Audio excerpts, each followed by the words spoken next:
नमस्कार। आप सभी का बहुत स्वागत है ऑनलाइन लीगल एडवाइस में। आपने शुरुआत की अशोक पांडे के साथ। घरेलू हिंसा अधिनियम जो महिलाओं का एक बहुत मजबूती देने का एक कानून 2005 में बनाया, इस पूरे कानून को हम कहते हैं the protection of women from domestic violence act 2005। इसकी धारा 3 में बताया गया है कि किन बातों को कंसीडर किया जाएगा कि वो डोमेस्टिक वायलेंस यानी घरेलू हिंसा में आएंगी। धारा 3 में बताया गया है।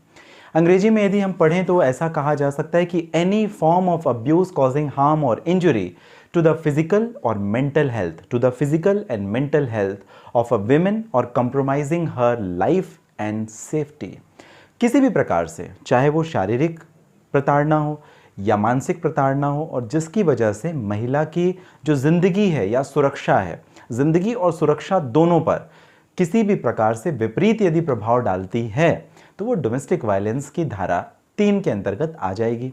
अब जो हरासमेंट होता है, चाहे वो डावरी से संबंधित हो, तो अब ये डेफिनेशन में तो कवर नहीं किया, लेकिन फिर भी क्योंकि इस डेफिनेशन में बताया है मेंटल एंड फिजिकल हेल्थ और साथ ही साथ उसकी जो जिंदगी है और उसकी सुरक्षा दोनों को ही प्रभावित करने का काम करे, वो डोमेस्टिक वायलेंस की श्रेणी में आ जाएगी। तो इस हिसाब से हम रिकॉग्नाइज कर सकते हैं, मान सकते हैं कि जो डोमेस्टिक वायलेंस होता है वो 4 प्रकार से होता है, और इसी में हरासमेंट फॉर डावरी भी इंक्लूड होता है, जो कि अनलॉफुल डिमांड्स को कंसीडर करता है। साथ ही साथ किसी भी तरीके की धमकी देना जो कि उसकी ज़िंदगी के लिए, उसकी जान के लिए और उसकी सुरक्षा के लिए घातक हो, ये भी डोमेस्टिक वायलेंस की डेफिनेशन में आता है। तो 4 प्रकार हैं, जो होता है फिजिकल अब्यूज़, सेक्सुअल अब्यूज़ दूसरा, तीसरा वर्बल एंड इमोशनल अब्यूज़ और चौथा इकोनॉमिक अब्यूज़। हम फिजिकल अब्यूज़ को ज़रा डिटेल में समझेंगे।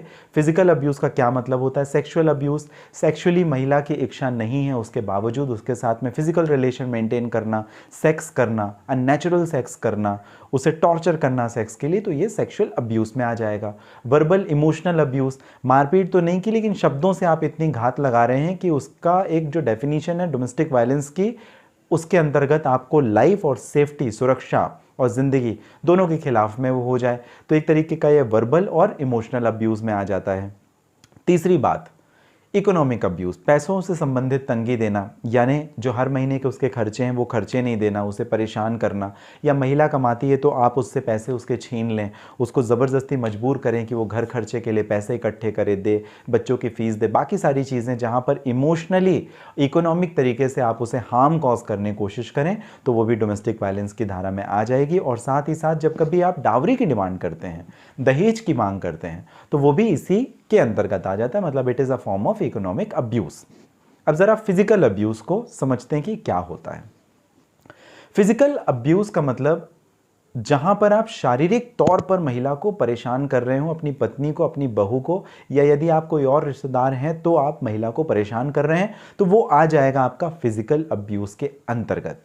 फिजिकल अब्यूज़ के यदि हम एग्जाम्पल समझें, कुछ उदाहरण समझें, तो सबसे पहला होता है बीटिंग, मतलब मारपीट करना, शारीरिक तौर पे आपने थप्पड़ मार दिया या कुछ और मार दिया, तो ये सारी चीज़ें क्या आ जाएगी? फिजिकल अब्यूज़ में आ जाएगी, जो उसके शारीरिक रूप से महिला को चोट पहुंचा रही है। दूसरी बात स्लैपिंग, थप्पड़ मारना, तो ये थप्पड़ मारना भी क्या है? एक तरीके से आप फिजिकल अब्यूज़ कर रहे हैं, शारीरिक तौर पर महिला को परेशान कर रहे हैं, तो इस वजह से आप डोमेस्टिक वायलेंस की श्रेणी में आ जाएंगे, कानूनन अपराध है। मारपीट करना, बेरहमी से मारपीट करना, ये तो एज ऑब्वियस आ गया। इसके साथ में काटना, दांतों से काटना, अपने नाखूनों से नोचने की कोशिश करना, किकिंग, लात मारना, तो ये सारी चीज़ें क्या है? ये फिजिकल अब्यूज़ है। पंचिंग, मुक्का मार देना, कहीं नाक में मारना, पेट में मारना, शरीर के किसी अन्य भाग में मारना, तो जो आप पंचिंग कर रहे हो वो भी एक तरीके से फिजिकल अब्यूज़ है। कई बार लड़ाई जब गर्मा गर्मी में हो जाती है तो आप धक्का दे देते हो। धक्का देने से क्या होता है भाई? कभी सिर दीवार में टकरा जाए, कभी अलमेरा से टकरा जाए, या किसी और घर की चीज़ों से टकरा जाए और सीरियस कुछ इंजरी आ जाए, तो ये जो पंचिंग है, पंचिंग के साथ जो पुशिंग है, धक्का मार देना, तो ये भी तो आ जाता है। तो ये सारे एक तरीके होते हैं फिजिकल अब्यूज़ के। और अगर ऐसा फिजिकल अब्यूज़ कोई भी पति या रिश्तेदार महिला के साथ में जिससे शादी करके घर में आप ले करके आए, तो धारा 3 के अंतर्गत कवर है और ये कानूनी अपराध की श्रेणी में आता है, जिसे हम फिजिकल अब्यूज़ कहते हैं। तो कभी भी beating, slapping, hitting, biting, kicking, punching, pushing, ये सब कुछ फिजिकल अब्यूज़ की श्रेणी में आता है, ऐसा आप ना करें, आप ध्यान रखें। अदरवाइज आप डोमेस्टिक वायलेंस एक्ट धारा 3 के अंतर्गत पनिशेबल ऑफेंस जो श्रेणी है, जो कानून बना हो महिलाओं को प्रोटेक्शन देने के लिए, उसके दायरे में आप आ जाएंगे। फिलहाल आपको ये जानकारी कैसी लगी मुझे ज़रूर आप कमेंट बॉक्स में मेंशन कीजिएगा। फिजिकल अब्यूज़ से संबंधित, डोमेस्टिक वायलेंस से संबंधित यदि आपके कोई प्रश्न है तो आप मुझे ज़रूर कमेंट बॉक्स में मेंशन कीजिएगा। पर्सनल प्रॉब्लम के लिए करना चाहते हैं बात तो आप कर सकते हैं। इसके लिए हमारी डिस्क्रिप्शन, जो इस वीडियो का पर्टिकुलर डिस्क्रिप्शन है, वहाँ पे सारी डिटेल मेंशन है, आप डायरेक्ट अपॉइंटमेंट बुक करके बात कर सकते हैं। आपने शुरुआत की थी अशोक पांडे के साथ। मिलते हैं अगले वीडियो में, तब तक के लिए आप सुरक्षित रहें, अपना ध्यान रखें।